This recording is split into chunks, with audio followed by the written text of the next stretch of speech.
You're live! Hooray!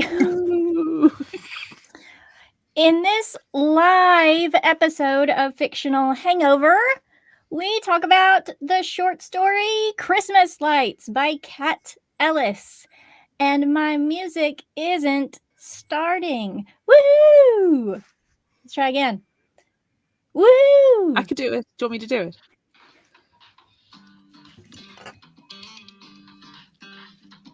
Closest to the mic. I need to jam.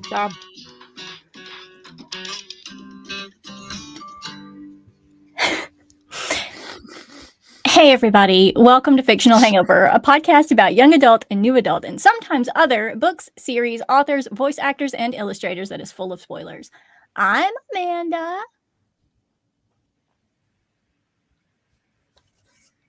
And I'm Claire, and today we're going to discuss the short story Christmas Lights by Kat Ellis.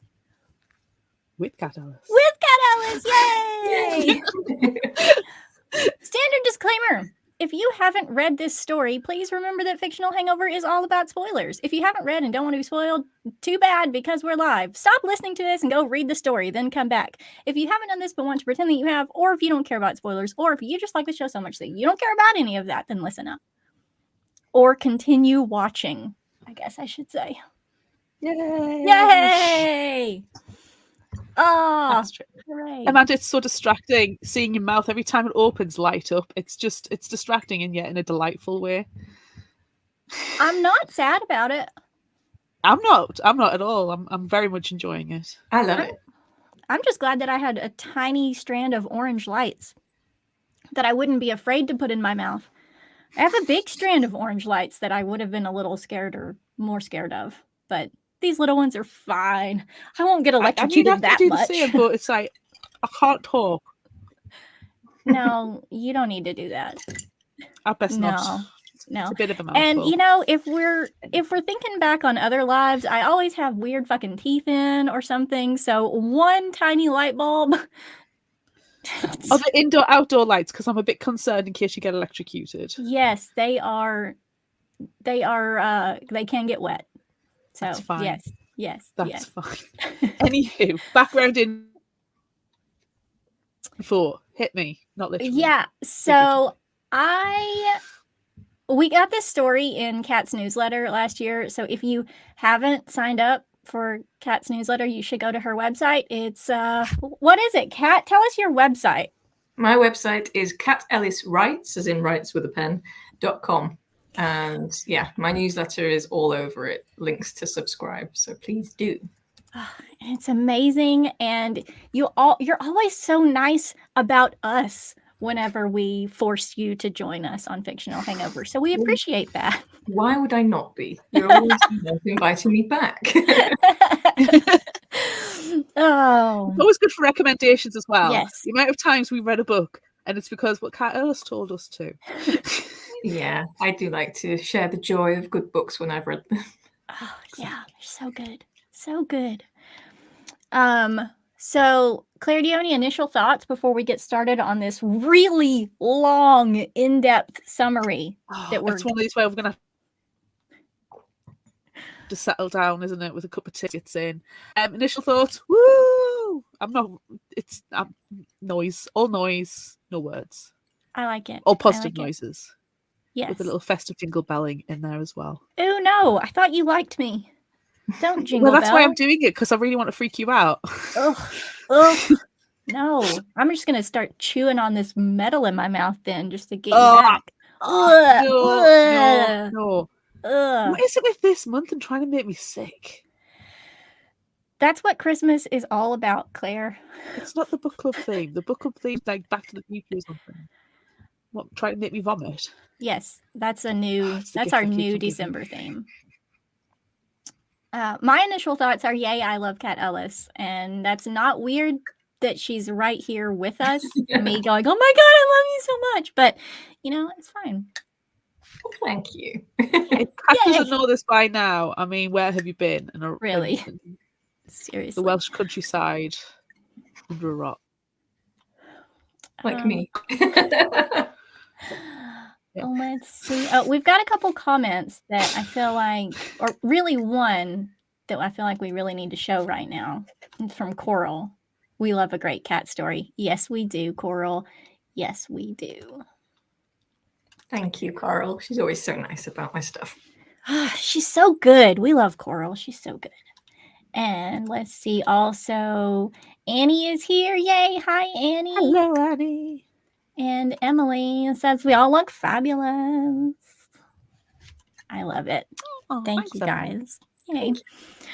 Okay, so what say we get started reading aloud to the author of this story? Claire, are you ready? Not awkward at all. It's not awkward at all. Ellie is tasked with putting the Christmas decorations away in the cupboard under the stairs a couple weeks before Christmas because her mother can't stand having them out anymore after Ellie's gran died suddenly. As sad as a sudden passing can be, Ellie isn't too distraught about it because her grandmother was kind of a jerk. But what she did find distressing was her gran's last words. Never open the door under the stairs. I barely got it out of me. What the hell is that supposed to mean?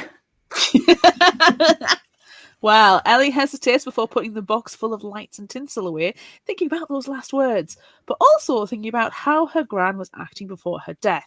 She was mean, but not just like the regular old lady mean, like poisoning neighborhood animals mean.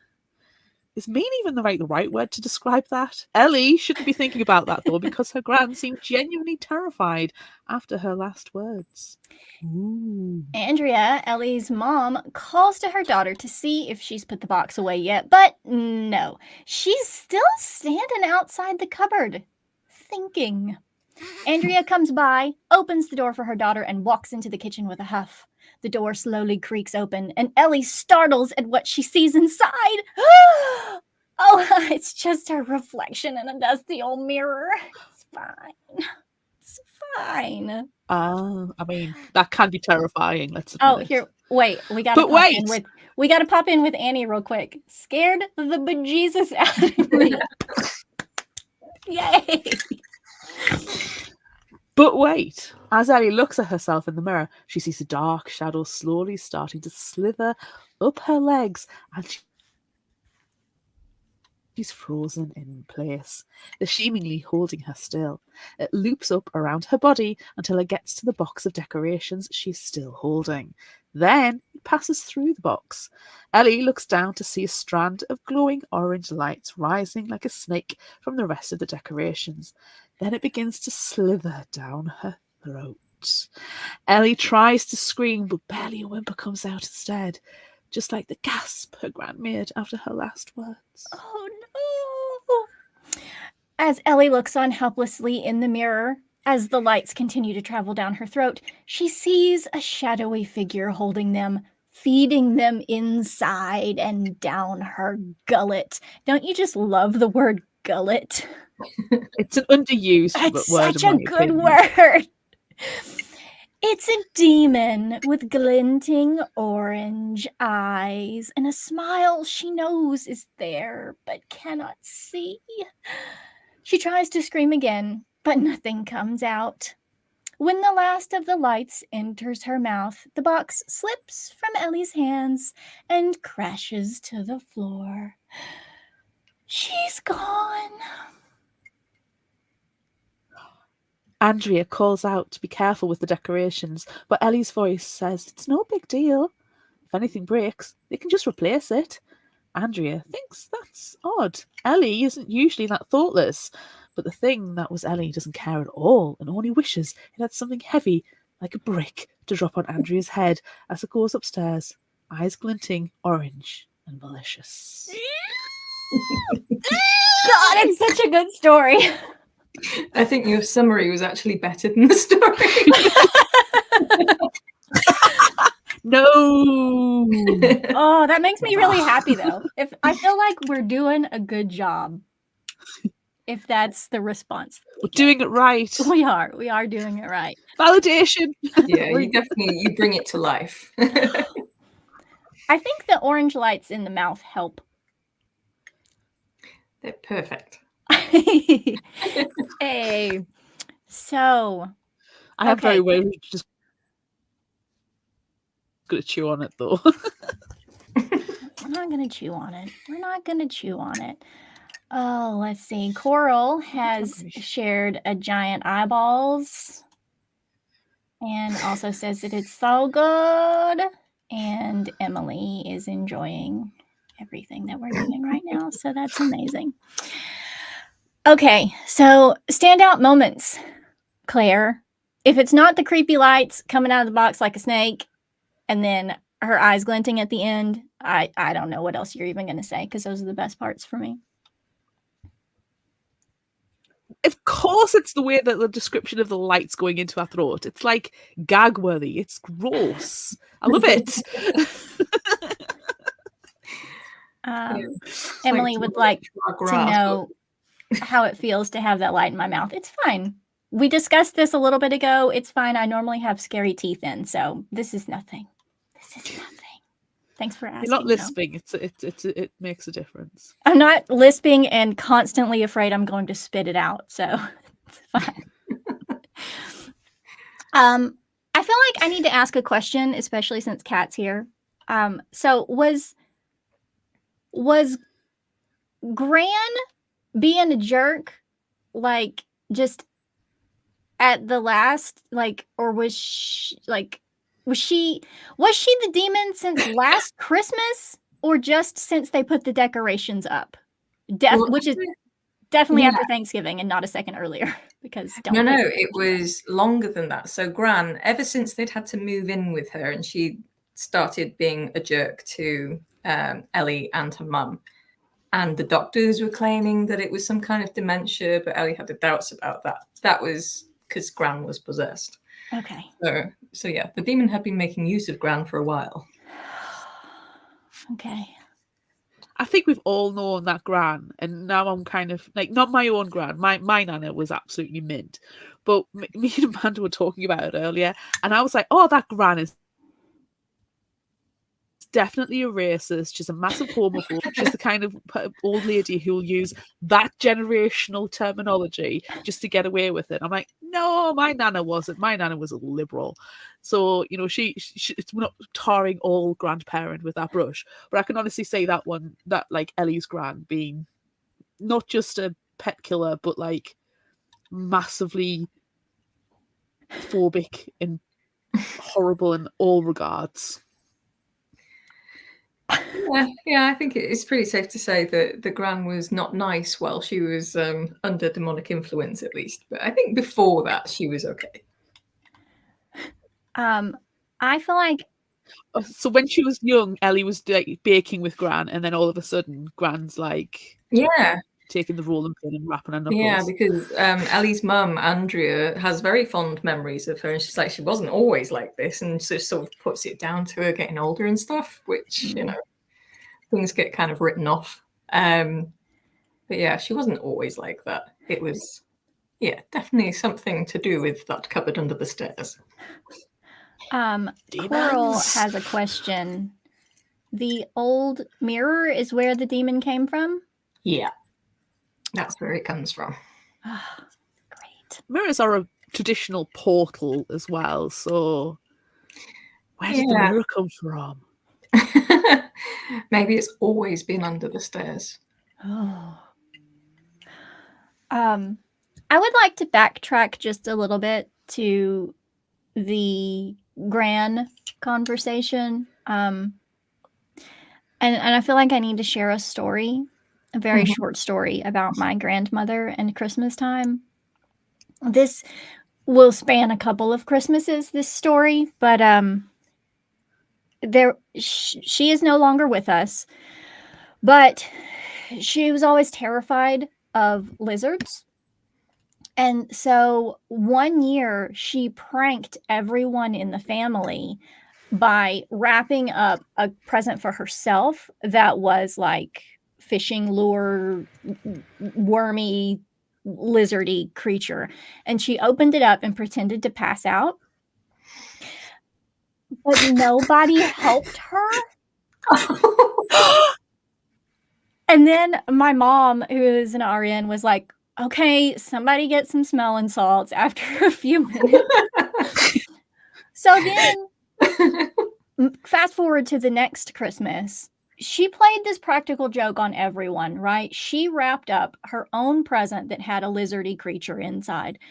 So I made her a tiny lizard out of like pipe cleaner with googly eyes because I thought she's joking about it, so she's fine with it. And so I'm sitting on her couch as she's unwrapping all of these presents, and she's sitting at the dining room table, which is behind the couch. And all of a sudden, like, I feel something hit the back of my head. She threw the box at me with the lizard inside and she said, I can't remember exactly what it was, but it was something about seeing its eyes. She could see the devil in its eyes, but they were like yellow googly eyes. Yeah, so So you were out of the will. yeah, I did not get anything in the will. So it's fine. It's fine. But I just thought, because this is a Christmas short story about a grandmother who is maybe not the nicest grandmother in the world, I had to share that story. I love that story. The only bad things my nan used to do was she used to whack me with rolled up newspaper, not maliciously, but would be joking around, and she'd be reading the Sunday paper. She would come round ours every Sunday for our dinner and spend a few hours. She always came down on Christmas Eve and she would sleep over and have Christmas Day with us. It was lovely, and I miss my nan so much. But she would get we were joking around. She had chronic bronchitis as well. So whenever anybody has a cough, I'm conditioned just to like talk through it and ignore the fact that they're coughing, because my nan used to always just say, talk, it's fine. I'll get just the conversation. So I apologize to anybody who has a cough, and I just continue talking. I've been conditioned since being a baby. And she would we're just chatting away and we're joking, and she started coughing. But then she started blaming me for her coughing because we were joking. And then she started whacking me with the newspaper and coughing worse because she was laughing. It was this vicious cycle of coughing and laughing to the point where I thought she's going to fall off the sofa. My mum came in and told me off for making her laugh and for making her hit me with a rolled up newspaper. I'm like, come on. Really? Really? That's fantastic. Oh, no. Kat, do you have any great / terrible grandmother stories? I don't. My grandmother always loved, those little toys that you press a button and they start dancing around and singing. And she just had like an entire windowsill full of them that would come out every like December the 1st. They'd be there and just playing them all over each other. So it was just like this hellish sound. But yeah, I mean, that's pretty much the only Christmas related story that I have about my grandmother, but she was quite a character generally. That's amazing. We've just asked in the comments if anyone has any grand stories that they would like to share with us. But I would like to take this moment to show that Bree says we all look so shiny. Thank you, Bree. Oh, Bree, I'm covered in glitter. You just can't tell. It was a glitter explosion because it's Christmas. Christmas. Like Vampire Edward. If only. Yes, this is the skin of a killer. I've even got my elf ears in because you can't trust the fae. I will feed you the lights. Well, I have demon horns up here that you can't really see very much, but they're there because obviously I am becoming a demon because I am eating the Christmas lights. I like that they're both on one side. It's kind of jaunty, like a side ponytail. Yes, that's what I was going for. Because I have to have my hat on jauntily too, so we might as well just have jaunty double horns. Don't say that. That's hard to say. Yep. Anyway, so do we have anything else about the story that we need to discuss? I mean, we normally talk about a favorite character, but obviously the demon. And It's obviously the demon. Obviously. I have a concern. If I'd like to express, Okay, yes. It's the demon's complete lack of like responsibility towards the environment. Like, is that not the true like demon in the story? It's like, oh, we can just replace them. It's like, no. Reduce, reuse, recycle. That demon is firing pits of hell. Terrible. Definitely. Terrible. I mean, everything is disposable to this demon. Christmas lights, people. It's terrible. This demon needs to learn how to recycle. That's for sure. There's no accountability, responsibility. I bet they put like cardboard in the general waste oh my bin as gosh. well. How despicable, really. Bree has a Grandma Hall on her dad's side that made her favorite doll and helped her dye a hat flower in my favorite color. That's precious. That Why is do you have a wholesome. precious story? Getting hit by lizards and newspapers. Ridiculous. Our grands wake up and choose violence. They do. Breeze wakes up and chooses wholesome. Claire, were you surprised by anything in the story? My only surprise is that the decorations are so easily accessible in the cupboard. Like, you know, in any normal household, they're either in the attic or like the furthest reaches in the depths of like the gutters live. So it's kind of like, you know, oh, it's just the cupboard under the stairs. That's too easy. It's too accessible.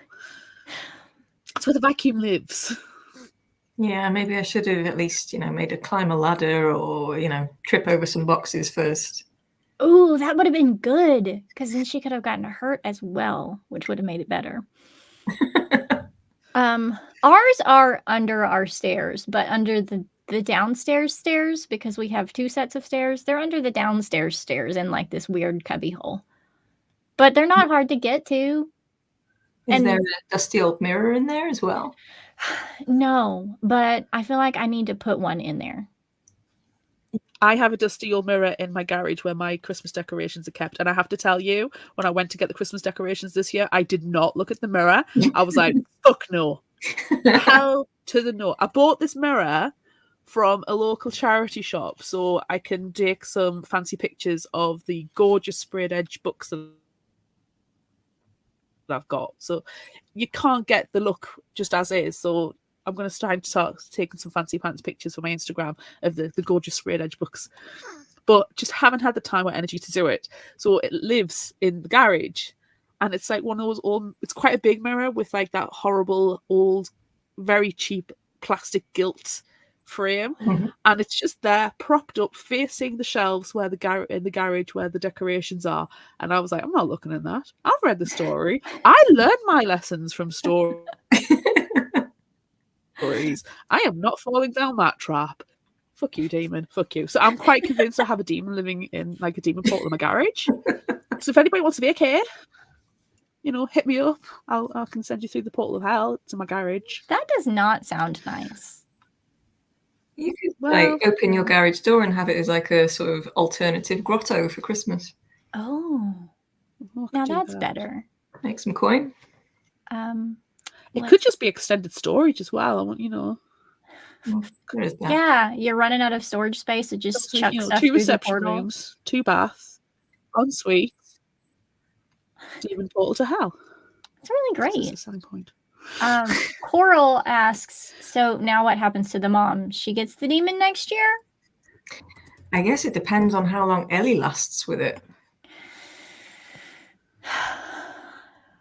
How long do you think she's got? Well, I mean, she's young. She has that on her side. Bree says she bet mom dies before that, which, I mean, the demon immediately wanted to smash her head with a brick, so you're probably right. Yeah, I don't know how long mom's going to survive. I mean, maybe after everybody dies, the movers, one of those will pick up the demon when they go to get the mirror out. Oh, yes. Or like they have an estate sale and somebody who comes trying to buy everything for super cheap They get it. It gets donated to Oxfam, and then it's just some random Mhm. gets it. Shit, my garage. Sorry, I'm reevaluating my life choices now. You need to be careful, Claire. There's not been any weird thumps coming from the garage as I carefully listen. It's fine. It's fine. It's fine. Should we move on to Would You Rather? Yes. Yes, we should. Let's see if I can make a sound this time. Oh, don't be too loud. That's all right. I could make a sound this time. Yay. It's time for Would You Rather. Pew, pew, pew, pew. Yay. I still think we should just get everybody going pew, pew, pew, pew, pew for us. So we asked on social media, would you rather have festive decorations up for entirely too long or not long at all? On Facebook, 63% are having them up too long. On Instagram, 78% are having them up far too long. On TikTok, again, too long was 67%. And everybody on Threads is having their decorations up forever. Yay. We have some comments before we have to make any decisions. Colin on Fed, it's no great decorations up too long, but not long enough. Plus, I hate the process of taking down Christmas decorations, so the longer I can put that off, that particular brand of bullshit, the better. Coral on Facebook says, don't get me wrong, love the holidays, but having decor up, I can only take the clutter. Decorations for so long. Love the feeling of putting it all away. And then she says, happy holidays, everyone. Yay. Thanks, Coral. Bree says Colin is right. Drew on Facebook says, I am the Grinch. That's true. Drew on Facebook says, I am the Grinch, and it's a lot of effort to put them all up. Bree on Facebook, hey, it's Bree, says, it's so much work putting them up. I'm not taking them down until I'm good and ready, so they stay long past Christmas proper. There it is. And Krillin Refroy, God, my tongue does not want to work today, on Threads said, decorating is a lot of work. I'm leaving mine up entirely too long, although I took wreath making class the other day and women teaching it said that historically, Christmas season continues on through Candlemas on February 2nd, so I'm not overdue until then. I'm sorry, February 2nd? Oh, that is long. That's a long time. I feel like I'm fine with having general decorations up, but not Christmas. Like Christmas decorations, like a Christmas tree, don't put the Christmas tree up before Thanksgiving in the United States. That's the end of November for you people who don't live in the United States. Ugh, think you're so cool. But don't put it up. Don't put your Christmas tree up before Thanksgiving. Mm-hmm. Don't do it. No. My house is a little bit different this year because we have Halloween lights and they're still up. We put Halloween lights up at the beginning of October, and then when Christmas time came around, we decorated a Christmas tree with like skeletons and bats and spooky stuff too. So all of that is still up. So that's kind of a long time, but we didn't put the Christmas tree up, so it's fine. See, I would say Halloween is 365 days of the year. So, yeah. I mean, you're looking at the person whose Halloween skeleton has become a member of the family.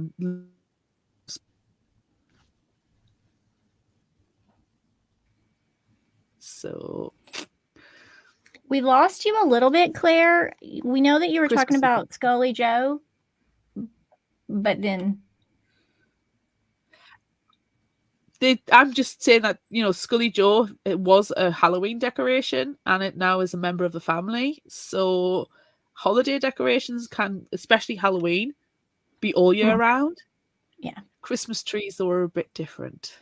But I'm still going to have them up too long because I like to feel festive. I like the feeling of the season no matter what the season is. Yeah. We used to have a tradition in my family when we had real Christmas trees, and we have a fake Christmas tree now, but when I was a kid, we would have a real Christmas tree, and then we would, at New Year's Eve, like right before it switches over to New Year's Day at midnight, we would pull off all of the Christmas decorations from the Christmas tree and take it out into the yard and set it on fire. We don't do that anymore though because we have fake trees, but yeah, we used to do that. That was a good time. But then you didn't have your Christmas stuff up for too long because you set it on fire. And you don't have to worry about storage. Yeah, literally set it on fire. It's fine. Yeah, that's some kind of cleansing ritual, I suppose. Yeah. It's Except very for then paganistic. I love it. Yeah, but then we had to go back inside and like tidy up all the decorations and stuff because you're just ripping stuff off. Because if you don't burn it before New Year's, I mean, clearly you have bad luck or something. Or someone throws a lizard at you. I'm not sure. Kat, what's your answer to this question? Having had a Christmas where, because we were like moving house and boxes were everywhere and stuff like that, we didn't put up any Christmas decorations at all that year. And it just didn't feel like Christmas. So I would much rather have them up for too long than not put them up at all. I mean, I don't know if you two both had this thing when you were little. If you didn't take them down before Epiphany, the 6th of January, the superstition is that you have to then leave them up until Easter. Oh. Which we never did. Yes, I've heard that. But it was like the 5th of January was the cutoff then. You had to get them down by then, which is fine by me, but...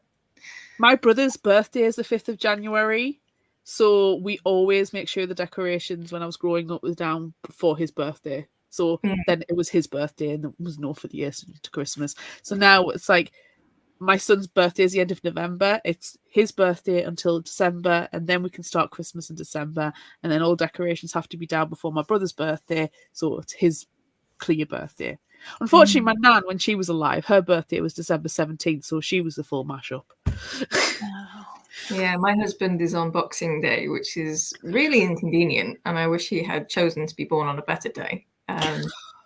So selfish. Very annoying. How could he? He gets a Christmas birthday. Just made you get a really cool big present when you were growing up. I don't know if you guys had that where, like, if there was something you wanted, like a big computer or like a really big expensive gift, it would be, well, it has to be a Christmas and birthday present. Well, my birthday is August, so that's really like a long period of time. Whereas if it's January 5th or something, or Boxing Day, like your husband, it's only a short period of time. So really, it kind of feels combined, and it's fine. Yeah. I think he felt like he would get, the happy Christmas birthday present, and it would just be like one present, really. Birthday present wrapped in Christmas paper is the worst. Yeah. I always make sure that I wrap his in separate Christmas and birthday paper to make it easier for me to differentiate, but yeah. Coral also burned the tree when she was a kid, so thank goodness I'm not the only one. And making arson. Yes, and Bree now wants to leave hers up until Easter, so do it, Bree, do it, dare you. Yeah. Let's see, there was another comment, this one, Bookworm Baker, which is our friend superfan Constance. The tree at the beginning of November? No. Nah, dog. No dog. Nah, reindeer. Nah, fox. All of the animals that we've been talking about for the past few months. Far too early. Yes. Okay, so next, would you rather question. Would you rather see the demon in the mirror or feel it slithering up your body?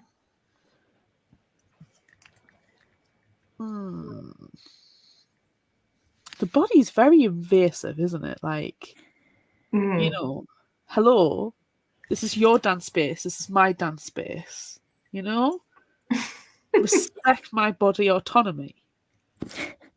Yes, So demon. I'll see you in. I'll see you in the mirror, and I'll put that mirror in the garage. Yes, I will thank you to stay in the mirror. Oof. Yeah, I don't want to feel.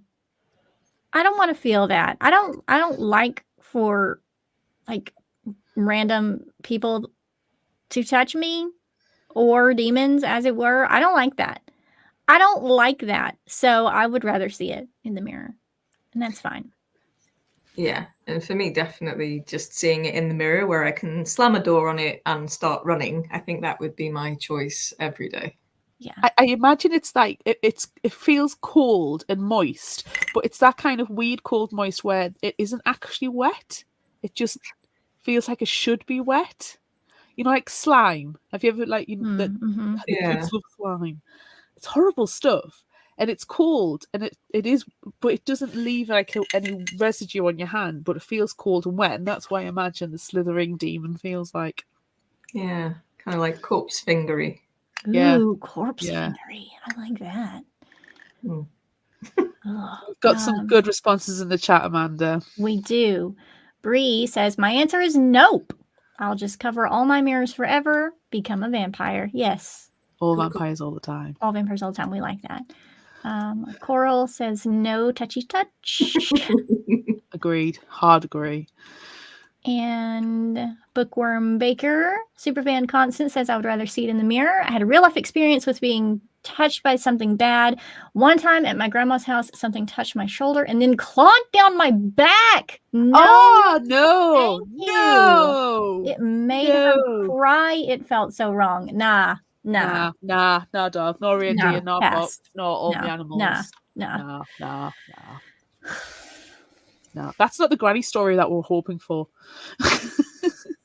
Yeah, because the grandma wasn't involved. Was it the grandma? Did your grandma scratch you?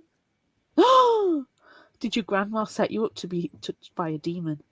Oh, that is not the kind of date a grandmother should set you up on. I feel like we're now very much disparaging this poor grandmother. Oh, but Bree says we're back around full circle to the horrible grandma stories, which is what we pride ourselves on, I think. Oh, Constance has confirmed she was alone in the room. Her grandma did not have any kind of ulterior motive. Yeah. And Coral says, oh, chills. Didn't like that. Didn't like that one bit. Nah. What's our next question, Claire? You are a demon. Statement of fact. Would you rather do evil things to neighborhood animals or to your mother? Please remember, this is a hypothetical question, and know that we are not actually psychopaths or endorsing any kind of evil things to neighborhood animals or people's parents. At all.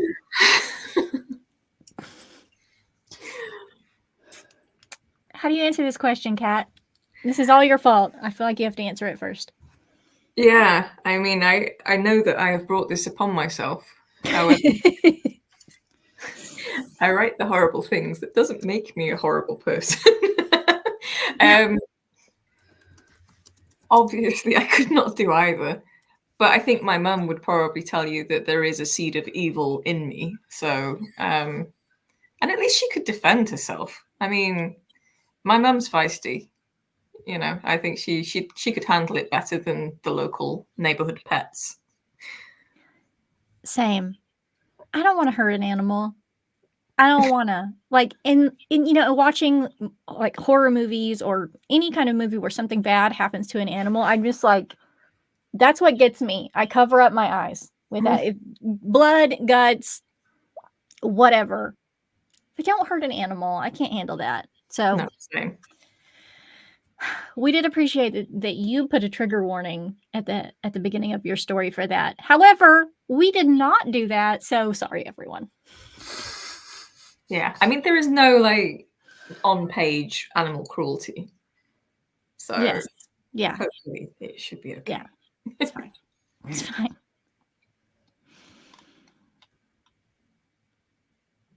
Do you have an answer, Claire? No, I was thinking about texting my mum though, because she'll be watching right now, but she won't be in the comments. So I was thinking about asking her permission. Can it be her so I don't have to hurt the animals? I don't want to hurt animals. We don't have a lot of neighbourhood animals. There's lots of cats around here, but I don't really see them. Don't you hurt a cat, Claire? Oh my god.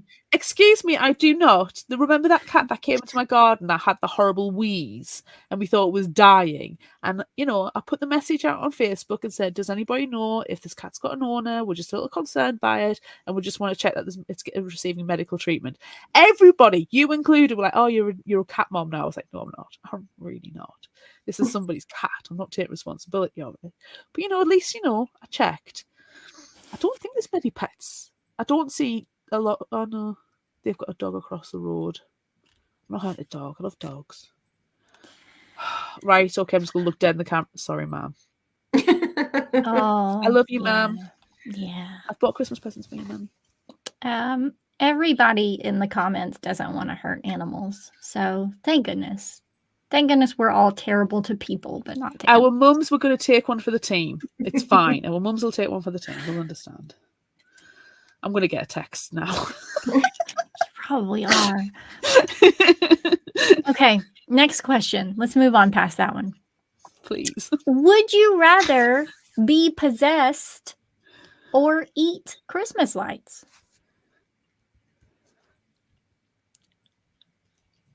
I'm worried about the poop. If you eat the Christmas light. That's the next question, Claire. Don't skip ahead. Can't help it. Fibre intake is important to note. You need to be regular about these things. Can I just be possessed all the time? I think you already are, so... I think that's true. Well, it gives you an excuse for everything, doesn't it? Yeah. Oh, my mum's texted us. Oh, no. Oh, no. Sorry, Claire's mom. We love you. She says no more sourdough. Oh, punishment. Burn. That's what you get. Dang it. Let's see. Bree's going to eat the Christmas lights. Modern medicine can help with that. I would like to see the x-ray. Yeah. Can we plug them up inside the x-ray machine? Yeah. Will that and cause flash. problems? I mean, mine are battery powered, so it would probably last a while. And these are dead skinny, so I wouldn't have a problem swallowing these, apart from when we hit the battery pack. Right? Yes, Yeah. this battery pack is huge. These are a bit too chewy. Yours are really big. Oh, please don't end up going to A&E over this. I'm going to be possessed because then it's like, a free ride to just be bad, I suppose. Yeah. And then I can be like, oh, I was possessed. And then we can turn into my best friend's exorcism. And we can just have a ride or die kind of situation. Yeah, I like it. I mean, to get possessed, though, you'd have to go through the cold slime feeling. Oh, damn it. It's fine. 2 seconds, I'll just go in the garage.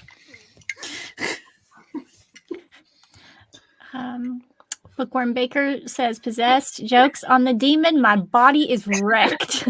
Oh, have you seen the one of those webcomic, the 4-panel comics where it's like the demon possesses somebody's body and it's like, all this anxiety. Yeah, yeah. Hey, I'm a millennial. Welcome to the anxiety-ridden, overweight nervousness that is me. Jokes on you. Coral is with Bree. Just chew really well. I don't want a demon in me. Just chew really well. I like that response. I wonder if being demon possessed like a diet, like you'd lose weight and stuff, it will get you fit. It's like this shell is so unfit physically and mentally. So it takes me to therapy.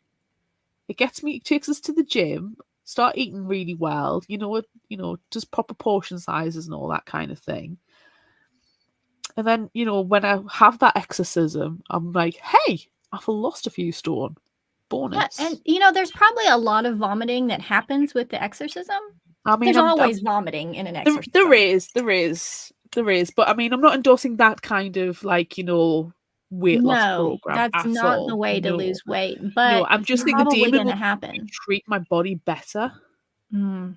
You kind of make it sound like a tapeworm that likes the gym. Yeah, that's what demons are. Apparently. I want to go on the demon possessed diet. Yeah, yeah. I would definitely be eating the Christmas lights rather than getting possessed by a demon. Yeah, any day. Especially these skinny ones. I think I could handle it. Yeah, just like slurp them up like a spaghetti. Yeah, it'd be fine. My insides are robust. I get my 5 a day and I eat plenty fibre. We're all okay. Oh, fine. Just extra vitamins. Yes. Okay. Bree says barbecue sauce fixes everything. Or peanut butter. Ew, no. Barbecue sauce or peanut butter is vile. Controversial thought, but it's my hill. I can't do peanut butter because that would actually kill me. Oh, no. I wouldn't really. Look, Bree's thinking about things here. A demon being creepier because it's shambling around in your meat suit. No, this is my would you rather, Brie. I'm Lord and Master of all I survey. So that's what's happening in my would you rather demon possession diet routine. It's going to get me fit. It's happening. What's our last question, Claire? You Well, hinted at it a moment ago. It's kind of, I was going to say it's harkening back a bit. Would you rather be possessed or poop out Christmas lights? I just don't understand how the pooping out can be comfortable. If you chew them pretty well on the way in, though. Would it act like a floss and just clean you out? You'd have to get, you know how they do tapeworms and I don't know if it's true, this is that hypothetical where they have the spool and they've got to turn it slowly. Would you have to do the same with the lights? And then Just when it's all wind it done, up. you kind of exactly, you kind of oh, my Christmas lights are all nicely wound, ready for the tree next year. Yeah, and they're all, cleaned off. Because you'd have to clean them as you're pulling them out. I knew somebody once whose cat had eaten tinsel. So kind of the same thing as it came out. It was not just, small bite-sized pieces. It had to kind of give it a little pull. The cat was fine. I will say that. The cat was fine. That's good. I mean, a fictional hangover, we do not kink shame, but there'll be places on the internet, the dark places on the internet, where this kind of thing is enticing. Yeah. But I don't know if that's coming out or going in. Well, it's got to go in to come out. Or go out to come in. Horror author is cringing. Yes. Said. Mission accomplished. We can end the call. Oh my gosh. Okay. That's the end of have we answered? Did we all say poop? No, I said I'm a demon all the time. I mean, I said that with the last question though. Yeah, I'm still on that demon possessed diet, so unless the demon possessed diet. I'll just poo them out, it's fine. It's not fine, but you're making me do this. And as you poop them out, the lights start flashing. No, poop out broken glass and wires. No, I'm saying that they're these very thin LED Christmas lights like I'm wearing. I'm not doing nothing with broken glass. Sure? No. Would you like these? A nice and plasticky that robust. No. These would come out pretty much sideways. Oh, God. Now I'm thinking about this too much. Stop. Move on. Moving on. So we have some other would you rather questions, but then we also have some other stuff that would loop back into the episode because we do have suggestions of if you liked this story, you have to try this. And we also have favorite final thought quotes. So I feel like we should do those before we move on to our other questions. Yes. Yeah. Okay. So favorite final thought quote. Just read the entire story. I think that would probably be the easiest thing to do. Yeah. Speaking of plagiarism. Do you have any quotes, Claire? I'll give you a couple. But at their core, each orange light held a heart of pure shadow. And in my head, that shadow tastes like sherbet. And, oh, well, this one's very appropriate given what's in my garage. But the face in the mirror wasn't her own. Ooh. Those are good. Those are good. I've got a couple as well. Yeah. Though she couldn't see its mouth, she sensed it smiling. So good. And then also, to tag along with that, Ellie smiled, her eyes seeming to glow for a moment. Just a moment. And then it started blinking and doing some weird straw pattern. Yes. Yes. So good. Okay, if you liked this, try this. What are you going to suggest that could possibly hashtag tenuous link with this story? Oh, it's the tenuous of tenuous links TM. I was just looking through for like demon possession stories that weren't too adult. I was trying to go YA. I know we cover a whole spectrum now, but I was trying to think something that was a bit more YA. And I found this one, which I do quite like the sound of. And it's called Small Town Monsters by Diane Rodriguez Wallach. And I'll give you the summary. Vera Martinez wants nothing more than to escape Roaring Creek and her parents' reputation as demonologists. Not to mention, she's the family outcast, lacking her parents' innate abilities, and is terrified of the occult things lurking in their basement. Replaced with down the stairs cupboard if need be. Maxwell Oliver is supposed to be enjoying the summer before his senior year, spending his days thinking about parties and friends. Instead, he's taking care of his little sister while his mom slowly becomes someone he doesn't recognise. Possession much? Soon he suspects that what he thought was grief over his father's death might be something more sinister. When Maxwell and Vera join forces, they come face to face with deeply disturbing true stories of cults, death worship, and the very nature that drives people to evil. Ooh, So fun. it's got some of the tones, some of the possession, the weird spaces that you shouldn't go into.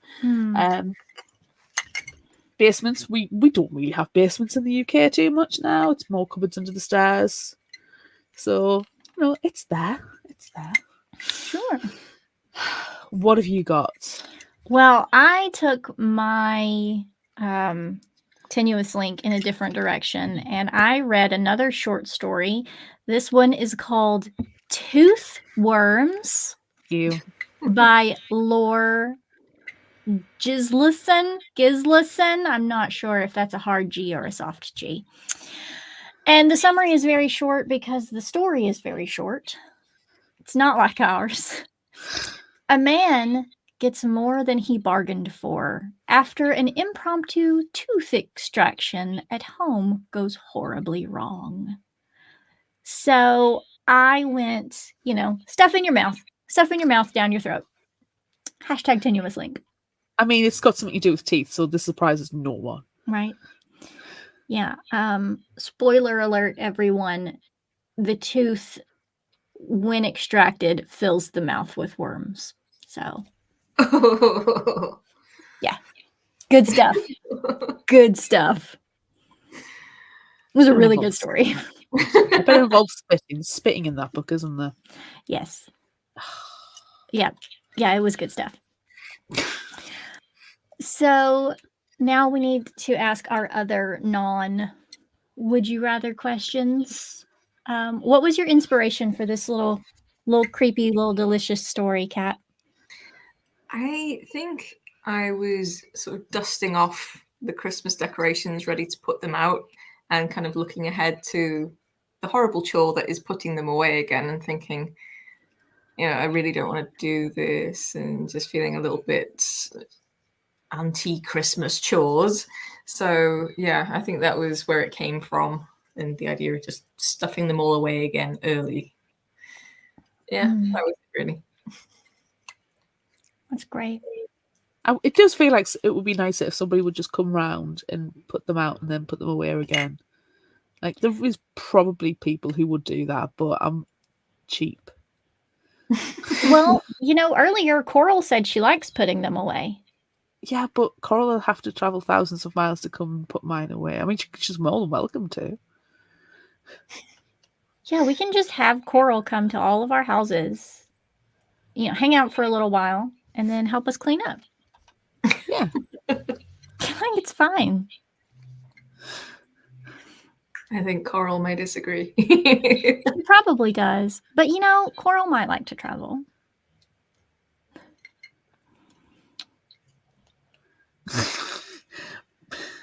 Sorry, I'm just reading Bree's comment. Don't let Elf on your shelf. Let Elf in your yard to decorate. Pretty great. Claire, do you want to ask our next question? Yeah, I was just thinking, well, you've obviously done the story about Christmas lights. What is your favourite type of holiday decoration? Is it lights? The trees? Is it something else? Well, I do like anything that lights up for some reason. But I collect kind of. I have 4 of them. Little like Christmas houses that light up. So I have a village going on my hearth by my fire. So I like those. They're my favorites. I like anything that's in miniature anyway. Nice. That's fun. I like really tiny stuff too. Mm. But I also like lights. I have a variety of lights. You've got loads going on in your background. Which I know.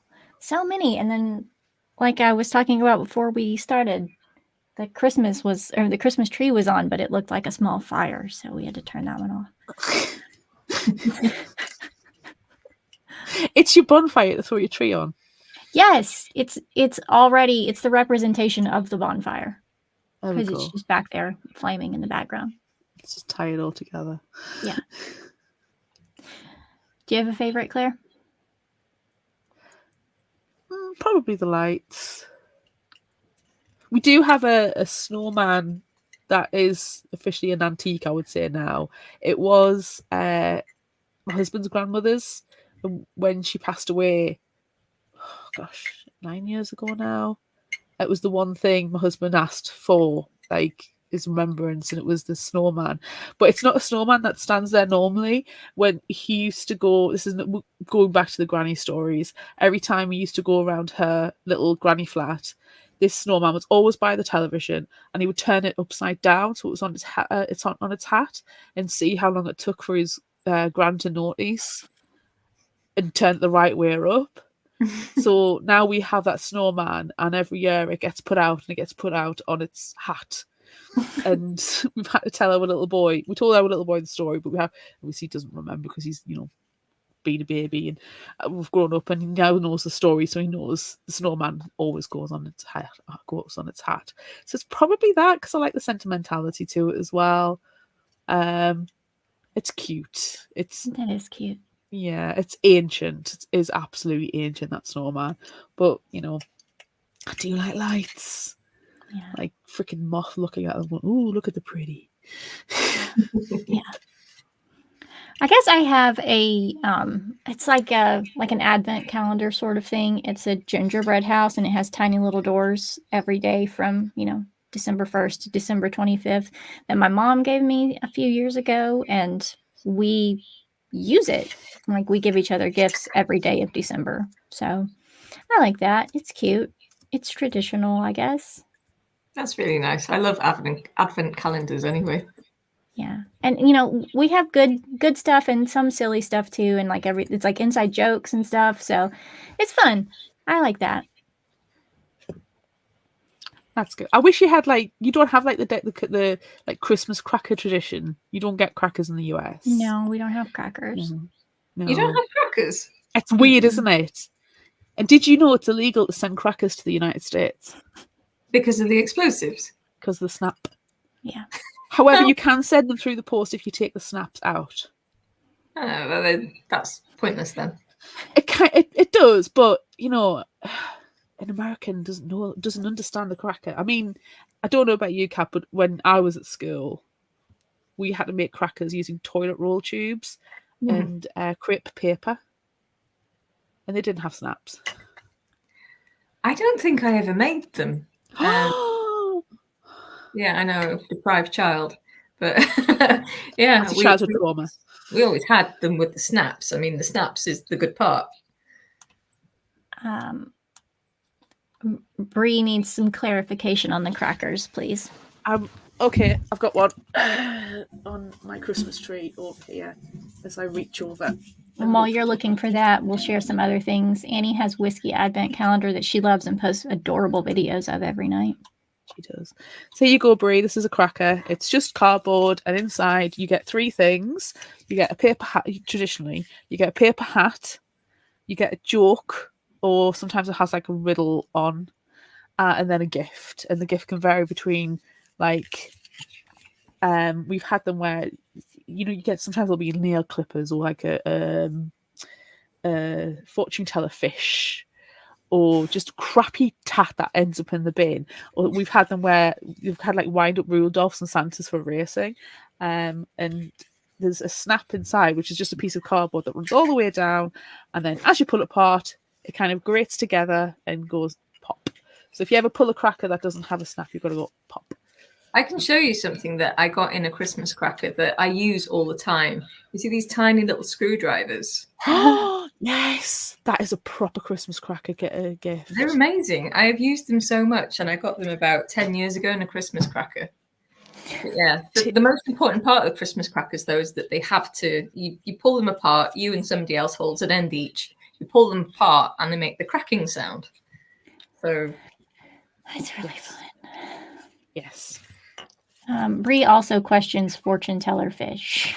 It's this ridiculous. I don't even know what it's just a little bit of plastic that looks like an orange fish that you put on your palm, and depending if it curls head or tail or doesn't curl at all, which way it curls, it's supposed to be your fortune. You get a little slip of paper that explains it.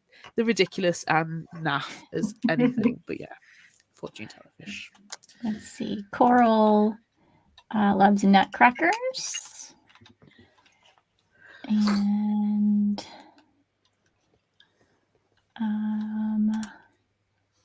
Bookworm Baker has started over with almost everything and is now collecting cute blown glass ornaments. So that's precious.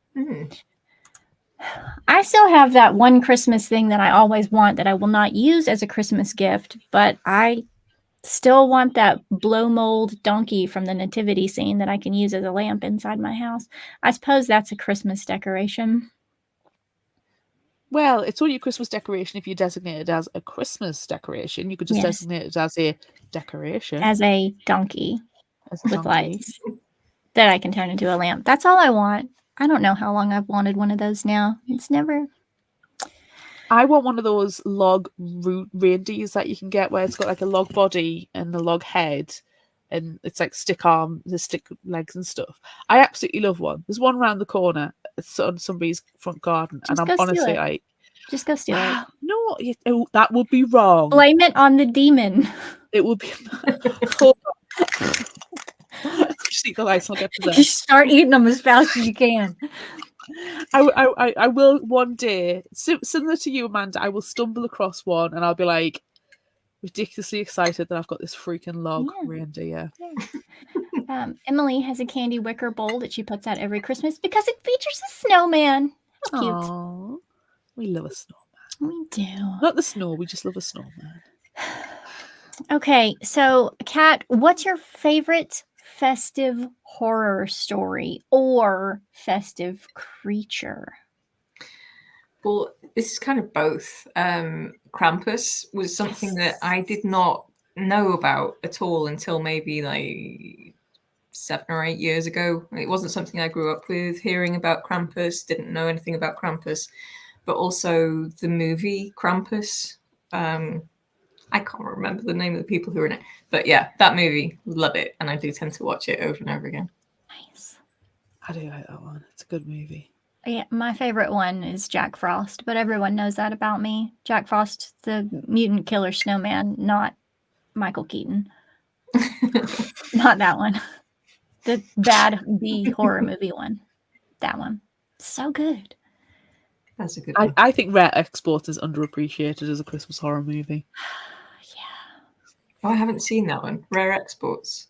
Yes, it's either no, I think it's Norwegian. Watch it with subtitles, not dubbed. There's very little dialogue in it, so it's fine. But the whole premise is that they're reindeer farmers, and the reindeer start disappearing, and something is eating them. And it's very much done from the child's perspective as well, but it's child's perspective with full gore. Oh, yes. It does not hold back. And the people who are the reindeer farmers, they're also butchers as well. So they've got an on-site slaughterhouse as well, and there's some very fun scenes that take place in there. It's not like slasher at all. I would not say it's a slasher because I'm not really into slasher horror, but it's got blood and guts in it. It's very, very good. I think it's on Amazon at the moment if you've got Amazon. Ooh. So it's very, very good. I will look it up. Underrated. You want to ask another question, Claire? Well, I was just wondering what non-horror movie you might like. I mean, mine's Muppet Christmas Carol, and anybody says that's anything else I think's wrong. But I have been introducing my child lately to new Christmas movies. So what's festive movies that's non-horror? I love all kinds of Christmas movies. I've already watched Home Alone this year. I've watched last night we watched Die Hard. Yes. And Good, because it is a Christmas movie. Yes. Just set at Christmas. yeah, It was released in July. and Muppet Christmas Carol, of course, as Claire said. Also, The Nightmare Before Christmas, which doubles up as both a Halloween and a Christmas movie, I feel. Mm-hmm. Yeah, I love all kinds of different ones. Love Actually is all right. I mean, is it? Is it? Is it? Well, I've heard that you're supposed to watch Love Actually, and then you're supposed to watch Die Hard, because then Alan Rickman gets thrown off of the top of the Nakatomi Plaza. Yeah. So he gets his comeuppance. Spoilers, Amanda. Oh my god, people might, if you haven't seen Die Hard by now. No, there's no spoilers for that. The movie's been out for far too long. You see, Yeah. I used to think Love Actually was all right, but then I watched it again and went, oh no, this is problematic. And Oh, yeah, it is. Yeah. Elf is not that good of a movie either. Nativity's good. That's funny. That is funny. I don't really care for Christmas movies that much. I guess more like the Hallmarky style, like ugh. I don't want to watch that. I've seen a few of those. They're absolute trash. I don't put want them to on when watch. I'm busy doing something else. No, I don't want to watch that. Oh, I love all kinds of Christmas trash. I am a glutton for it. No, I will watch Home Alone though. I like Home Alone. I That got was ridiculously excited about the Christmas Princess movies, and then when it was like the Princess Switch 2, I was like, oh, there's a second one! Oh my god. Coral, Gremlins, perfect Christmas movie. Yep. It's a perfect Christmas horror movie. That is dark shit right there. But they're precious when they dress up and they're singing their little carols and their little scarves. I if you could honestly have the animatronic versions of those, I'm surprised. I would be surprised that you haven't already got them. Annie agrees. Love Actually, then Die Hard. Bree says Rankin Bass Christmas specials, specifically with Rudolph. Rankin Bass? What's Rankin Bass? Is that those weird claymation ones, Bree? Hopefully she'll respond soon. Yeah, I'm not familiar with them either. No, No, if it's because claymation, it's got to be Aardman, Wallace and Gromit. Hashtag excessively British. yeah, there it is. No, hand-drawn cartoons. Oh, I'm gonna have to be ignored. Yeah, I don't know. We'll have to research that because I don't know what that is either. Yeah, interesting. Sounds like it should be a fish, like a singing fish. No, not a singing fish. Not like this. Rankin Bass. Wait, no, they are stop motions, she says in all capital letters. And they did do some claymation ones, but she grew up with the animated ones. Oh, okay. She was mixing stuff up.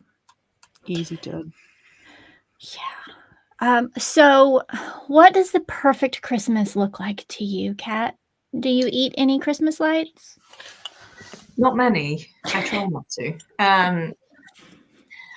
My perfect Christmas is the Christmas that I usually have, to be honest, where I get all of my Christmas chores and deliveries and visits and that stuff done by Christmas Eve at the latest. And then Christmas Day, I go around to my mum's house. She makes me Christmas dinner. I don't have to do any cooking or washing up. I contribute a sherry trifle, which is all she will allow. And then I go home, don't have to wash up, and just usually fall asleep on the couch watching something Christmassy. That's ideal to me. That sounds really nice. If you're not on the sofa, falling asleep by the time the Doctor Who Christmas special comes on, are you really doing Christmas right? Is that what you both do? It usually involves a visit from one set of parents, then we eat, and then a visit from another set of parents, and then we fall asleep on the sofa. Like, in an absolute nutshell. But it's, Christmas to me is just... Christmas Day itself is super busy. Like, I like Boxing Day, and my gift to Amanda every year is that she has to have a Boxing Day. Because Boxing Day is just chill. Like, you've got tons of food, leftovers, which is sometimes better than the actual Christmas dinner itself. And there's no, obligation to get dressed or brush your hair. You don't have, you're not working, especially in retail, and you can just you just properly chill on Boxing Day. Whereas Christmas Day, I think, is quite busy, especially with family visits sometimes. We do Christmas Eve in my family, and we go to my parents' house, and we have Kentucky Fried Chicken for Christmas Eve dinner, which I've shared recently with all of my friends. That's what we do. So we have that, and then we get up kind of early on Christmas morning still, even though we're all, almost older than 40. We still get up early and open Christmas presents with the whole family. So that's fun. And then we go home and take a nap. Naps are important. Naps are the key ingredient. Naps are a key ingredient, Christmas especially. You need to make sure that you keep your energy levels going. Absolutely. Yeah. Let's see. Bree's family does a big Christmas Eve too, or with hors d'oeuvres. Share a crab treat recipe for anyone who wants it. I think that's probably a good idea. Sharing recipes is always fun. I like crab. I don't really cook with it. I need that recipe then. So do we have any other questions that we need to ask Kat? I'm curious. We were talking about this before, especially in a different episode as well. It came up again. What's the best / worst present you've ever been given? Or what's the best / worst present you've given someone? Who have you purposely tortured? Well, I will tell you first the worst present that I have ever been given. And this was, hopefully she'll never watch this because she doesn't know that I hated it. From my auntie. She gave me, it was a garden ornament, like a cement garden ornament in the shape of a young girl who's sort of lying with her hands like this reading a book, but her eyes are absolutely blank. She has no pupils or anything, so she looks like this eyeless girl just reading a book. And it's the freakiest thing that we named Wee Nancy. And because it was so awful, my sister and I take turns now hiding it in each other's houses and gardens just to freak each other out. So every few months we just go and hide it somewhere where it will just scare the shit out of each other. That sounds amazing. That's the true meaning of any gift. That's perfect. So yeah, Wee Nancy gets around. As for, I'm trying to think of the worst gift that I've ever given somebody, apart from Wee Nancy to my sister on occasion. I don't know. I don't intentionally give bad gifts. Maybe others would say that they're terrible. I'll tell you something I am great at doing, and that is choosing sunglasses for people, which I feel Oh. is a rare skill. I am very, very good at choosing sunglasses that will suit people. I need help Ah. with that. Can you help me choose a pair of sunglasses? Because Yes, I have a very small head. They don't ever look right on me. not a problem. I will hook you up. Thank you. Thank you. I appreciate that. I still, from that episode that you're talking about, Claire, I still have my little friend sitting here. He's just sitting by the. He's just sitting by my it's little still computer. there. He's still there. But look at him. Do I have to? Yeah, because now he's in the live, so now he's special. And everyone just look at his little tuft of hair that he's got. It's Oh, is just that hair? I thought it was like mold or something. No, that's Yeah, his it's little like- that's his little tuft of hair. It's just But yeah, nasty. he's still sitting here, so I'm glad that I didn't put him back on the shelf where he belongs, That was because a Secret Santa as well, wasn't it? it was a Secret Santa gift. Yeah. I've had two fantastic Secret Santa presents. The first one was a bunch of dinosaur toys, and I was like, this is perfect. I just literally just sat for the rest of the day. I was working in an office at the time and just being like, rawr, rawr. I was like, if you've seen Firefly, I was basically Wash Off Firefly playing with the dinosaurs. And the other one was actually when I was pregnant, I was on maternity leave for the Secret Santa, but they were like, oh, come bring child in. We want child cuddles. We'll do the Secret Santa on the day you come in. So I went in for the team meeting, brought the child in, lost him for an hour. I literally had no sight of him. And I got the three things I'd been craving the most while I was pregnant. And that was hot dogs, brie, because I freaking love brie cheese, and a 4-pack of Corona and some limes. Because you can't eat any of those while you're with child. And I was like still very highly emotional because I'd only given birth like 2 weeks beforehand, if that. And I was like sobbing, going, I'm going to eat so much cheese because he's a formula baby and I can eat it. I was so happy. I literally ate that entire wheel of brie and drank all those beers. I was suffering. With your hands. Oh, just I feasted. It was just disgusting. But I was so appreciative of getting these. They were absolutely freaking amazing. The best Christmas present I can recall, it's probably more of a nostalgia thing, and I think that's probably the ones that always stick with you, is when I was really, really little, my mum got me a desk, a chair, and a typewriter, and it was a white plastic desk with a match, and it had yellow drawers and accessories, and it came with a yellow chair, yellow and white chair that was plastic as well, but it was like cut. I always remember it had like a square pattern to it, indented pattern, and the typewriter had grey keys and it was white and yellow. And my mum taught me to type by putting a tea towel over my hands and was like, "Yeah, just type. This is how you're going to learn. You can't look at the keys. You got to type." So that's how I can touch type. That's how my mum taught me. And I remember just playing, like writing stories and just writing letters and just using this desk and chair and typewriter all the time. And me and my brother, when we were little, turning the chair onto its back and using it as like a makeshift computer and pretending that we're on starships and stuff. And you're shifting the furniture around in the living room and making pillow forts and stuff.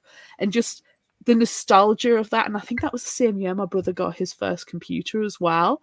And it was like, it's the Christmas from my childhood when my nan was there and Goldie the dog was there, and I remember the little Christmas tree, and I think it was I remember the sitting room door got wrapped up so we couldn't see inside until Christmas morning, and it's just the one Christmas from my childhood that properly has stuck in my head, and it's the one gift I remember thinking, I cannot beat this. It's just the best.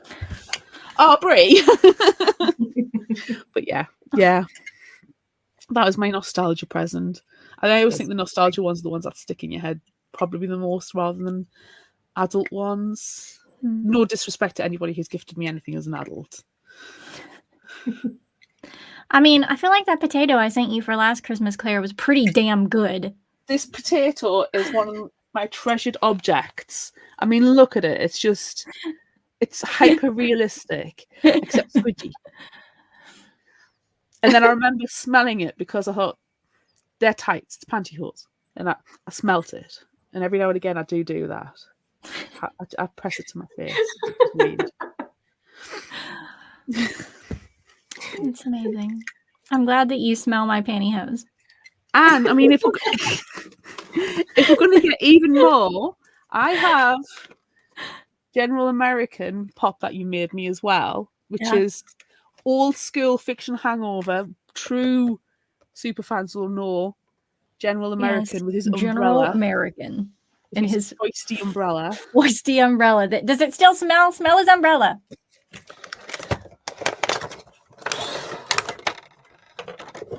Oh, yeah. He's out the box.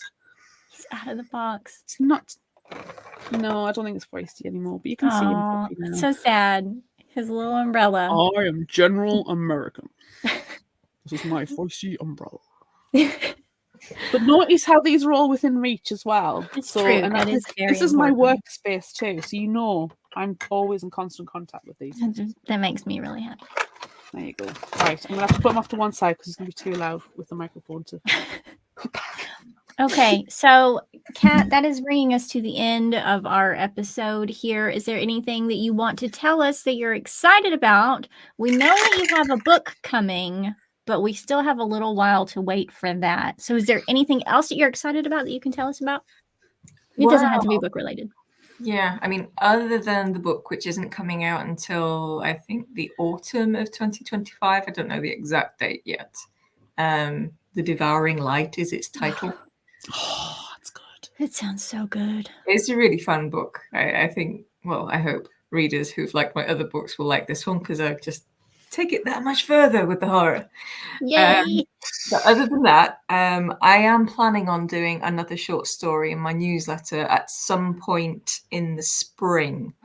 Great. So April, May, maybe. I'm still thinking about it because I like to tie them in, sort of like give them seasonal themes. Yeah, I was thinking maybe like a May Day type thing or even an evil Easter bunny. I'm not sure. It's amazing.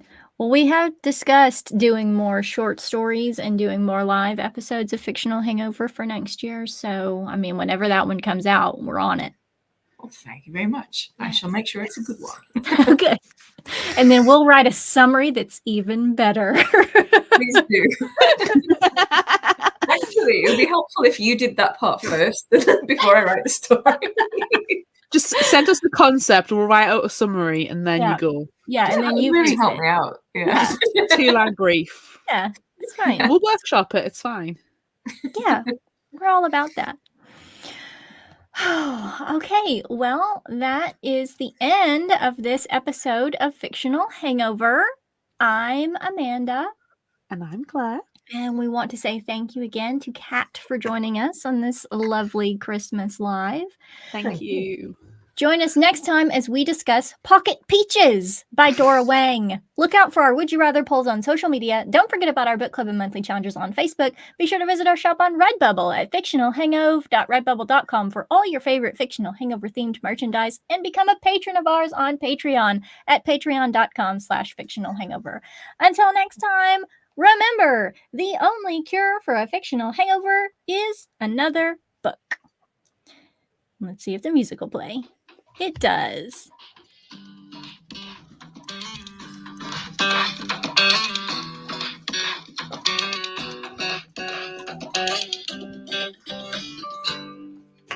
Remember, you can find us at fictionalhangover.com and follow us on all the social medias at Fictional Hangover. And if you like this episode, please check out our others and be sure to rate, review, and subscribe so you don't miss out.